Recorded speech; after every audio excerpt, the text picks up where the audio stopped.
Hi guys, good evening to all. स्वागत है आप सबका अपने YouTube channel jobs update point पे।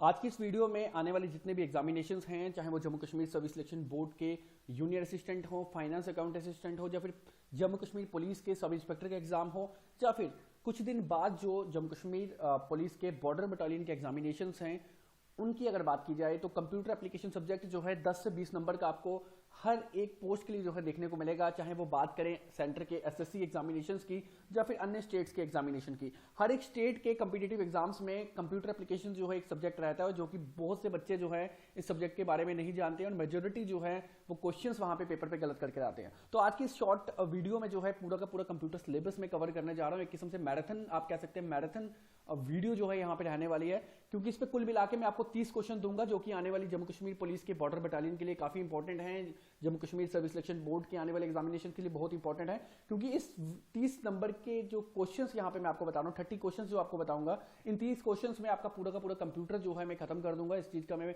आप लोगों से प्रॉमिस करता हूँ वीडियो के स्टार्ट होने से पहले। बट वीडियो को बिल्कुल मत स्किप करिएगा, क्योंकि बहुत इंपॉर्टेंट चीजें जो हैं इस वीडियो में आपको बताऊंगा। हर एक आंसर की के साथ जो आंसर यहां पे दिख रहा है आपको, उसके हर एक ऑप्शन का बताऊंगा कि हर एक ऑप्शन में क्या स्पेशलिटी है। तो चलिए स्टार्ट करते हैं इस वीडियो को, और काफी इंपॉर्टेंट रहने वाली है जम्मू कश्मीर पुलिस के बॉर्डर बटालियन कैंडिडेट से। मैं फिर से रिपीट करना चाहूंगा, अगर आप ये 30 क्वेश्चन पढ़ के जाते हैं और ये वीडियो पूरी देखकर जाते हैं तो बॉर्डर बटालियन के 10 नंबर जो हैं आपके कहीं पे भी नहीं जाएंगे। इस चीज को जो है मैं चैलेंज कर सकता हूं। चलिए वीडियो स्टार्ट करते हैं, लंबी नहीं करते। सबसे पहला क्वेश्चन यहाँ पे जो है आपको दिख रहा है मेरे अकॉर्डिंगली, वो यहाँ पे आपको दिख रहा है कि who is the father of computer. तो आपको बताना है कि कंप्यूटर के फादर जो है कौन है, किसे कहा जाता है कंप्यूटर के फादर। तो सबसे पहला ऑप्शन यहाँ पे आपको बिल गेट्स दिया गया है। हालांकि बिल गेट्स जो है रिचेस्ट पर्सन में काउंट किया जाता है, तो ऑप्शन ए जो है वो सही आंसर नहीं है।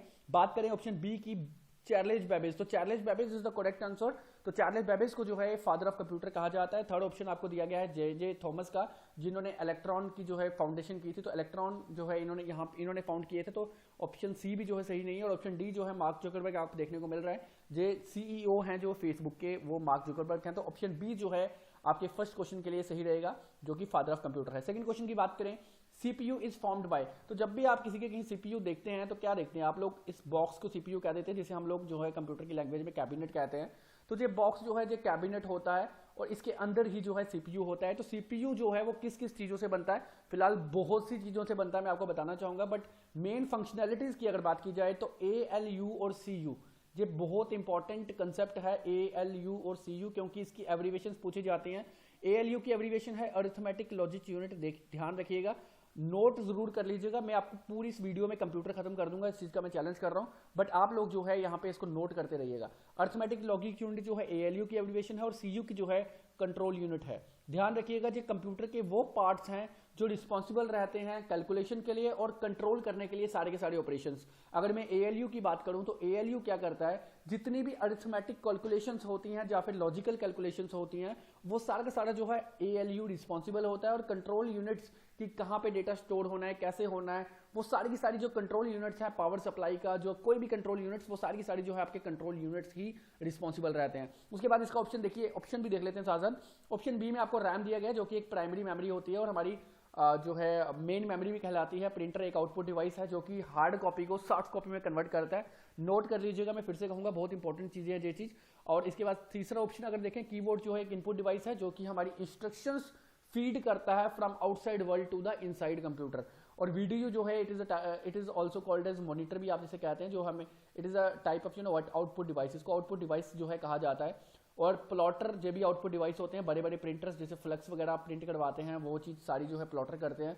और माउस जो है हमारे इनपुट डिवाइस हैं और इसे पॉइंटिंग डिवाइस भी जो है कहा जाता है। तो क्वेश्चन नंबर सेकंड में आपको पता चल गया कि सीपीयू जो है वो ALU और CU, इन दो जो ऑप्शन ए दिख रहा है यहाँ पे आपको, ये दो मेन पार्ट्स हैं जो कंप्यूटर के, वो ये दो रहेंगे सीपीयू के। उसी के साथ में what is the full form of ALU, तो यहाँ पे मैंने आपको ऑलरेडी बता दिया, अरिथमेटिक लॉजिक यूनिट। यहाँ पे आप देखेंगे ऑप्शन सी जो है वो करेक्ट आंसर है। उसके बाद क्वेश्चन फोर्थ की बात करें, how many generations of computer है। तो कंप्यूटर की कितनी जनरेशंस हैं यहाँ पे इस क्वेश्चन में पूछा गया है।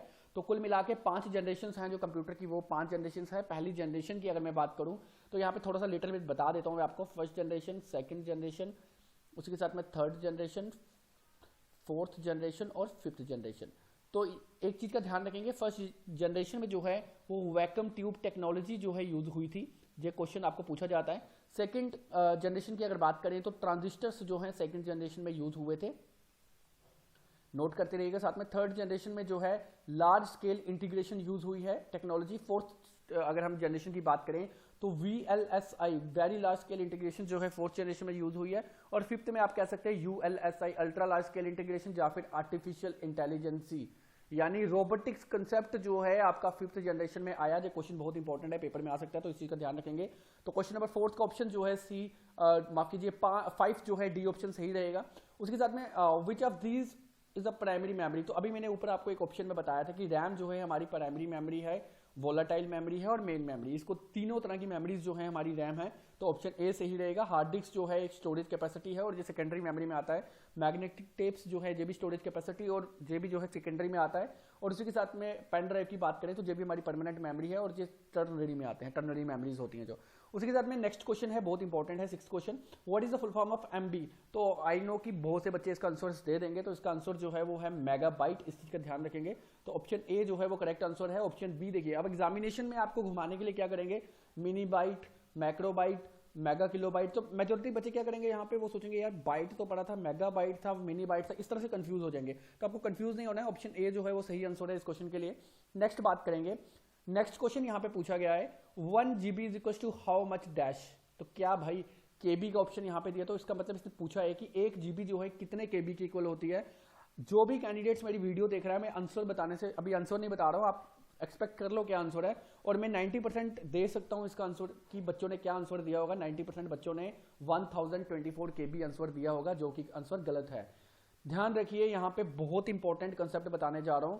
सबसे स्मॉलेस्ट मेमोरी जो होती है हमारी कंप्यूटर की, ध्यान रखिएगा, इसको नोट कर लीजिएगा, एक नंबर पक्का दे जाएगा ये क्वेश्चन। वो है आपकी बिट। बिट का मतलब होता है 0 या फिर 1, ध्यान रखिएगा। और उसके बाद 4 बिट मिलकर जो है एक निब्बल बनाते हैं।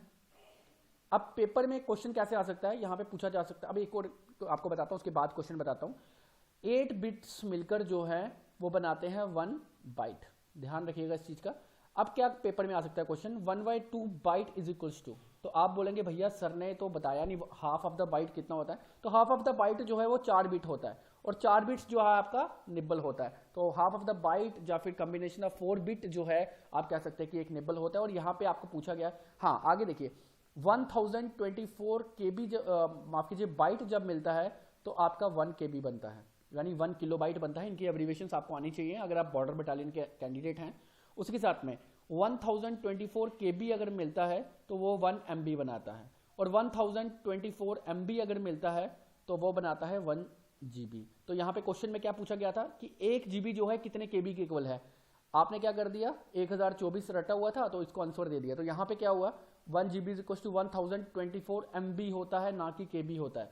तो KB बनाने के लिए क्या होगा, 1024 का स्क्वायर होगा। तो यानी 1024 का स्क्वायर करेंगे तो उतना KB जो है आपके 1 GB के इक्वल होगा, यानी 10,48,800 समथिंग के अराउंड जो है फिगर आएगी। तो ऑप्शन बी जो है सही रहेगा इस क्वेश्चन के लिए आंसर।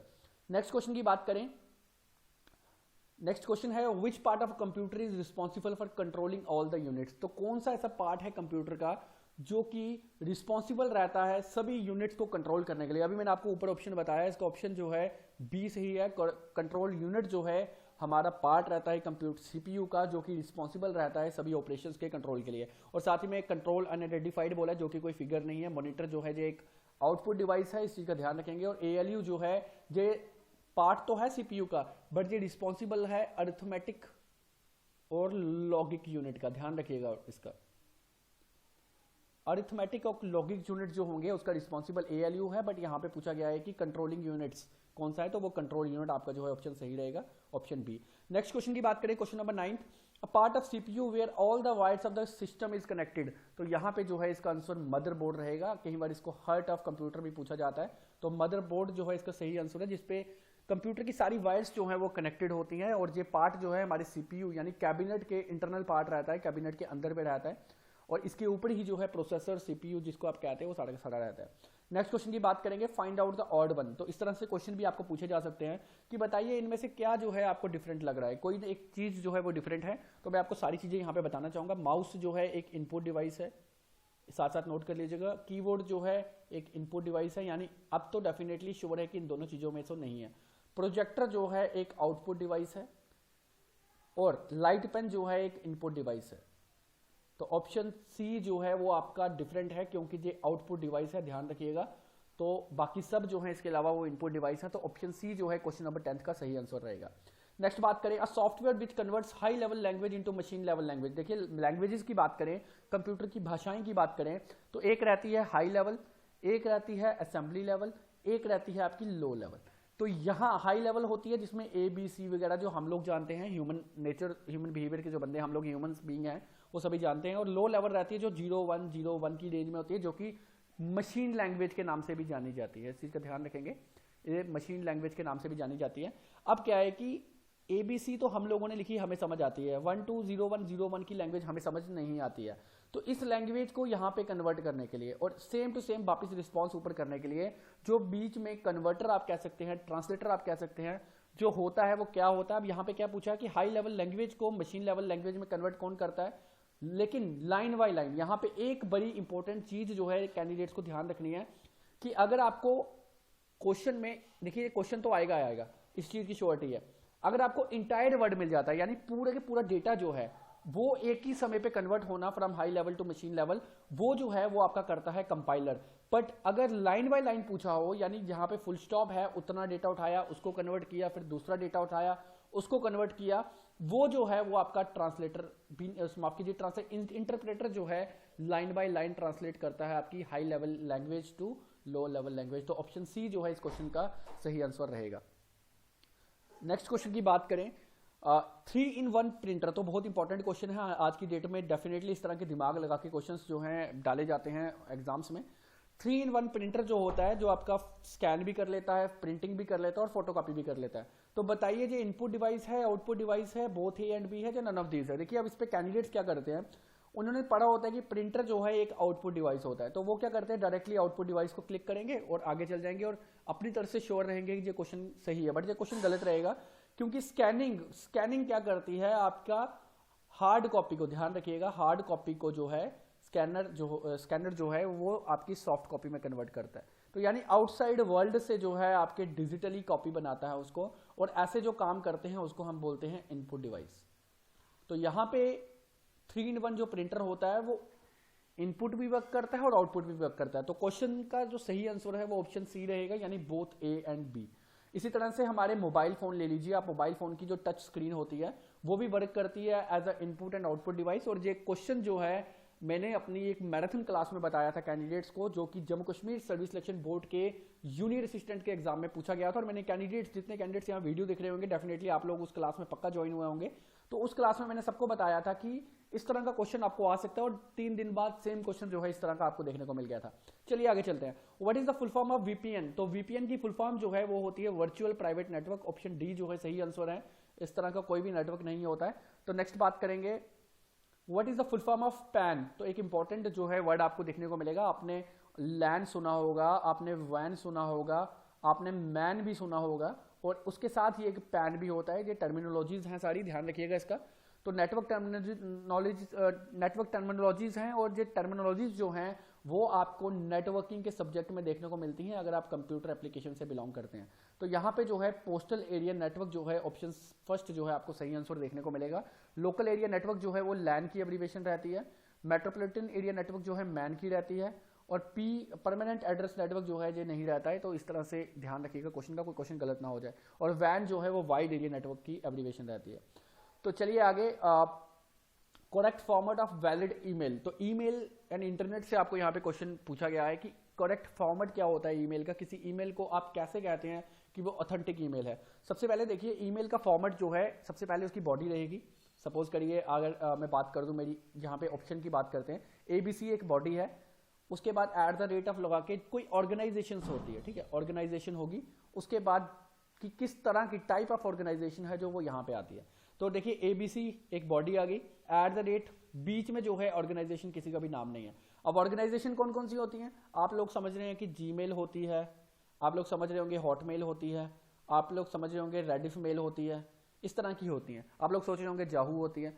बट जो प्राइवेट ऑर्गेनाइजेशंस होती हैं उनके भी अपने जो है डोमेन नेम्स रहते हैं। तो इस तरह से कभी सपोज करिए मैं माइट की अगर बात करूं जम्मू की, तो शायद माइट स्कूल की मुझे कॉलेज की मुझे एग्जैक्टली याद नहीं है, @might करके जो है उन्होंने बनाई है, might.edu करके है, कुछ ऐसा करके है।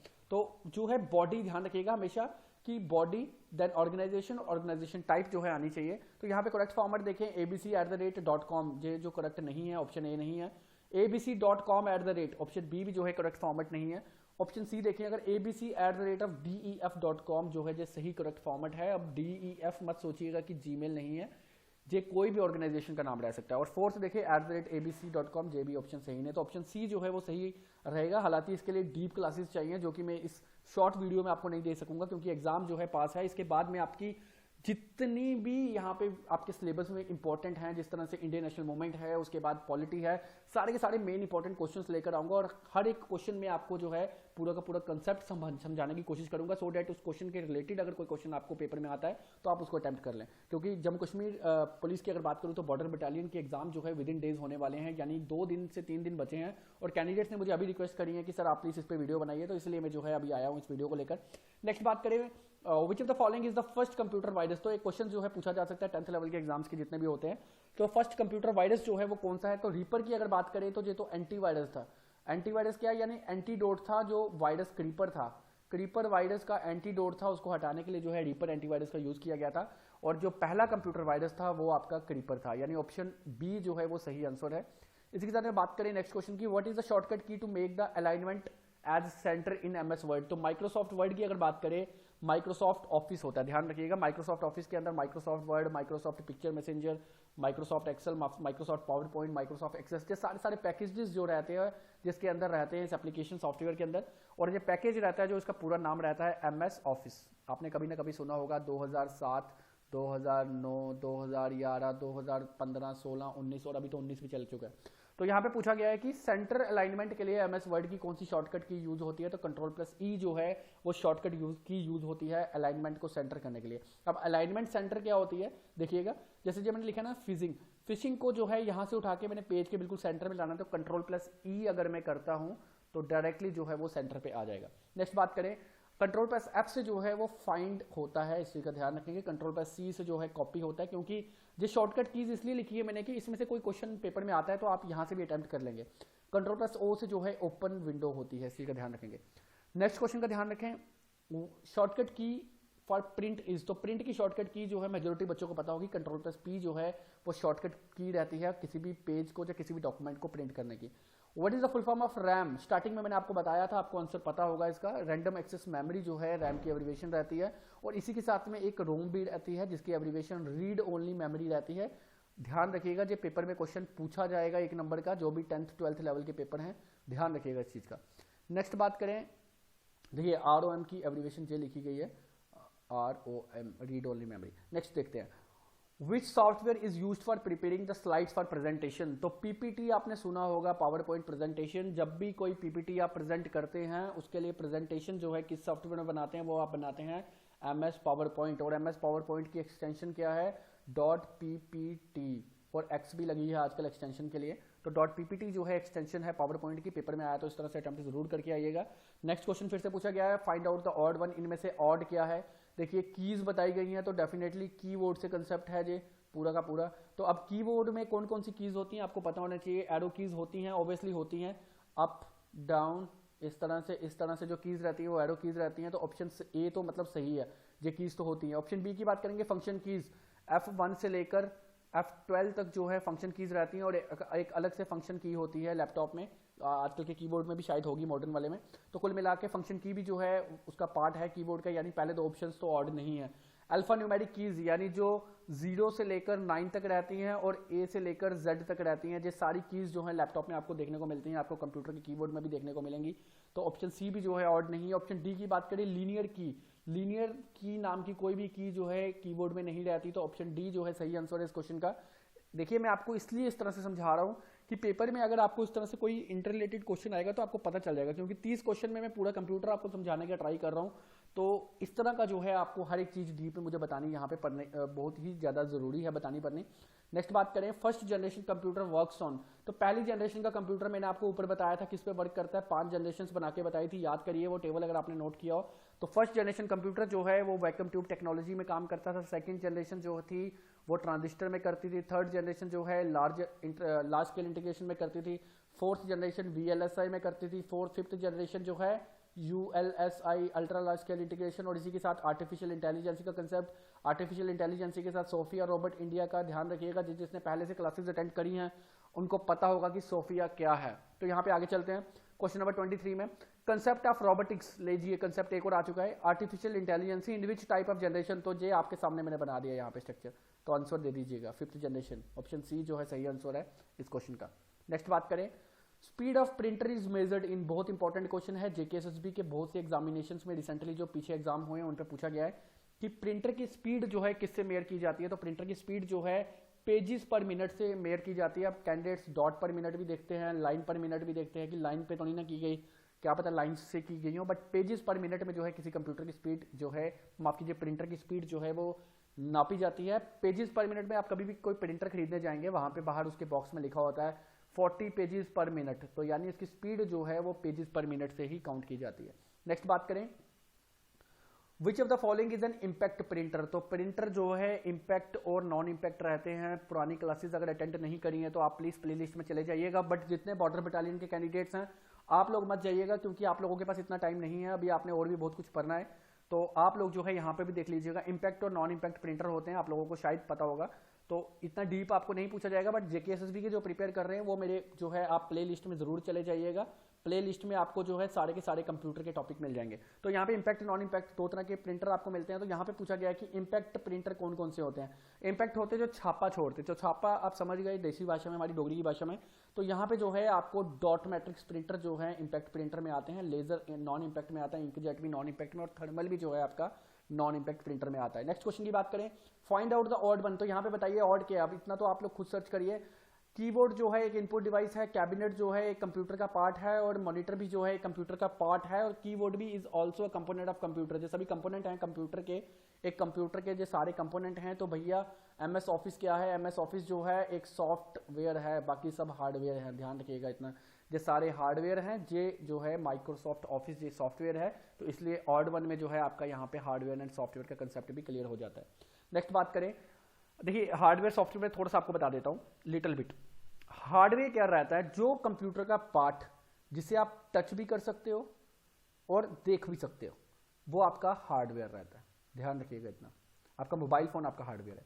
और सॉफ्टवेयर क्या रहता है, जिसको आप सिर्फ देख सकते हो, टच नहीं कर सकते, टच नहीं कर सकते और सिर्फ देख सकते हो, तो वो आपका सॉफ्टवेयर रहता है। एक मोबाइल फोन ले लेते हैं, मोबाइल फोन को आप टच कर सकते हैं टच, और ये आपका क्या रहता है, ये आपका हार्डवेयर है, क्योंकि आप इसको टच भी कर सकते हैं और देख भी सकते हैं। बट अंदर जो आपके व्हाट्सएप चल रहा है, व्हाट्सएप को आप क्या कर रहे हैं, टच कर रहे हैं, किसको, स्क्रीन को। व्हाट्सएप को टच नहीं कर रहे बट उसको देख जरूर पा रहे हैं, तो व्हाट्सएप जो है आपका सॉफ्टवेयर है, इस चीज का ध्यान रखिएगा। और अब सॉफ्टवेयर भी जो है काफी टाइप्स के रहते हैं, जिसमें आपके पास सिस्टम सॉफ्टवेयर आ जाता है जो सिस्टम जनरेटेड होते हैं पर्टिकुलर टास्क के लिए। फिर आपके पास एप्लीकेशन सॉफ्टवेयर आ जाते हैं, जो भी पर्टिकुलर टास्क के लिए किए जाते हैं। सिस्टम जो है कंट्रोल करता है पूरे ऑपरेटिंग सिस्टम को, मतलब ऑपरेटिंग सिस्टम ही आपके सिस्टम सॉफ्टवेयर होते हैं, और एप्लीकेशन सॉफ्टवेयर जो है पर्टिकुलर वर्क के लिए किए जाते हैं। और तीसरा जो है फर्मवेयर सॉफ्टवेयर भी रहते हैं। आज की डेट में इसको पढ़ाया नहीं जाता बट इंपॉर्टेंट रहता है। नेक्स्ट बात करते हैं 27th question, that is a connection of interlinked computer. तो network is a connection of interlinked computer. जब बहुत से कंप्यूटर मिल जाते हैं, इंटरलिंक्ड हो जाते हैं, तो वो नेटवर्क बनाते हैं, और जब वो इंटरनेट से कनेक्ट हो जाते हैं तो वो इंटरनेट का सिस्टम जो है बना देते हैं। नेक्स्ट बात करते हैं, which of the following is not a search engine. तो बताइए सर्च इंजन क्या रहता है, जो आपकी रिक्वेस्ट होती है ना, जैसे आप लिखेंगे www.jkssb.nic.in, तो ये आपकी रिक्वेस्ट थी, ये एक DNS है, डोमेन नेम सिस्टम, इसकी एब्रीविएशन है, ध्यान रखिएगा, पेपर क्वेश्चन में आ सकता है। तो इस क्वेश्चन में क्या है, तो यहाँ पे आपको जो है डोमेन नेम आपने सर्च करा, यानी आप लोग सेंडर हैं, आपने क्या किया, ब्राउजर में सर्च करा www.jkssb.nic.in, तो क्या हुआ, JKSSB की वेबसाइट खुल गई। तो वेबसाइट जो खुली, ये आपकी रिक्वेस्ट जो थी, रिक्वेस्ट जो आपने करी, उसको जो रिस्पॉन्स करा वो सर्वर ने करा, ठीक है, इस चीज का ध्यान रखिएगा। तो रिक्वेस्ट किसके थ्रू की, किसी सर्च इंजन के थ्रू की। तो यहाँ पे आपको बताना है कि इनमें से कौन सा जो है सर्च इंजन नहीं है या ब्राउजर नहीं है। तो ओपेरा मिनी जो है हमारा एक ब्राउजर है, और उसी के साथ गूगल क्रोम भी एक ब्राउजर है। माइक्रोसॉफ्ट एज भी जो है विंडो 10 में आपको देखने को मिलता है आज की डेट में, और अपडेट वर्जन में। तो माइक्रोसॉफ्ट एज भी जो है एक सॉफ्टवेयर है। बट सोफिया की बात करें, सोफिया एक रोबोटिक्स है, तो ये एक सॉफ्टवेयर नहीं है, रोबोटिक्स है, और ना ही ये सर्च इंजन है। तो यहाँ पे ऑप्शन डी जो है वो गलत है, तो option D is the correct answer for this question. Next question is what is the extension of MS Excel। तो यहाँ पे एक्सटेंशन जैसा क्वेश्चन भी जो है आपको पूछा जा सकता है। देखिए क्वेश्चन इस तरह से आपके पास बना के लाया हूं कि इस लेवल के और इस तरह के क्वेश्चन आपको पूछे जा सकते हैं। तो यहाँ पे पूछा गया है कि एक्सटेंशन MS Excel की क्या है, तो डॉट PPT माफ कीजिए डॉट XLSS जो है एक्सटेंशन है हमारे MS Excel की। तो इसको जो है डॉट XLSX की डेट X करके भी जानते हैं, उसके बाद डॉट PPTX करके भी जानते हैं, डॉट DOCX भी। S जो है आज की डेट में सिक्योरिटी पर्पस के लिए लगाया गया है, अदरवाइज पहले जो है डॉट DOC हुआ करता था, बट न्यू वर्जन में डॉट DOCS डॉट XLSX भी है, डॉट XLSX है, यहाँ ध्यान रखिएगा। डॉट PPTX जो है एक्सटेंशन है इसकी पावर पॉइंट की, और एक्सेल की जो है डॉट XLS जो है एक्सटेंशन है। नेक्स्ट क्वेश्चन, लास्ट क्वेश्चन आपका, dash is a tangible part of computer which we can seen and touch. जिस पार्ट को हम देख भी सकते हैं, टच भी कर सकते हैं, रिसेंटली अभी समझाया पूरा कंसेप्ट, वो आपका हार्डवेयर होता है, और ऑप्शन डी जो है आपका करेक्ट आंसर है इस क्वेश्चन के लिए। तो गाइज इस वीडियो में आज के इतना ही। आई होप मेजोरिटी टॉपिक्स, अगर आप सिलेबस खोलें, एक बार सिलेबस खोलिए, टॉपिक देखिए और फिर बताइए मुझे कि क्या जो टॉपिक कवर हुए, उन पर्टिकुलर सभी टॉपिक्स में जो क्वेश्चंस कवर हुए, और क्या क्वेश्चंस कवर हुए, अगर तो क्या क्वेश्चंस को जो मैंने आपको समझाए हैं उन चीजों में उनके सब पार्ट्स जो हैं आपके टॉपिक्स के वो कवर हुए। अगर इसके अलावा कोई टॉपिक छूट जाता है तो आप प्लीज जो है इस वीडियो के कमेंट बॉक्स में कमेंट कर लीजिएगा। विद इन और जो है मैं आपको एक और वीडियो लाकर दे दूंगा इस पर्टिकुलर जो आप कंसेप्ट डालेंगे बीच में। बट मेरे अकॉर्डिंगली 10th और 10+2 लेवल के लिए कोई भी एग्जाम दीजिए, दिस इज सफिशिएंट। 25 से 26 मिनट की वीडियो है, इसको पूरा देख लीजिएगा, बहुत अच्छे से क्लियर हो जाएगा। और अगर आपको और अच्छे से डीपली क्लियर करना है तो आप मेरी प्लेलिस्ट जो है एक बार विजिट कर लीजिएगा। उस प्लेलिस्ट में आपको जम्मू कश्मीर के general knowledge, international national level की जनरल नॉलेज, कंप्यूटर के पूरे टॉपिक्स जो कि कॉम्पिटिटिव एग्जाम्स में आते हैं, जूनियर असिस्टेंट के मॉक टेस्ट, तमाम ये चीजें आपको जो है मेरी प्लेलिस्ट में मिल जाएंगी। सो गाइस फिलहाल thank you so much, the time is for closing this video. मैं इस वीडियो को बंद कर रहा हूँ और जल्द एक और वीडियो लेकर आ रहा हूँ जो कि आपकी इंडियन ज्योग्राफी और मॉडर्न हिस्ट्री के इंडियन नेशनल मूवमेंट पे रहने वाली है। So thank you so much for watching this video.